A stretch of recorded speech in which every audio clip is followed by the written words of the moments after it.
Well, here is the view from Mansfield, Massachusetts. There's a giant snowplow going by. So we're now plowed in. Perfect timing. There is my car. And here are the icicles that we have. I think there might be some issues with ice damming. Maybe so. And just here's the snow that's drifted out over the shrubbery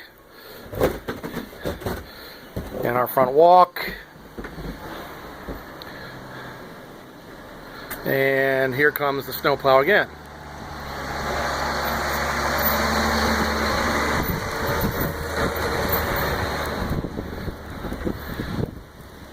And you can kind of see the flag across the street.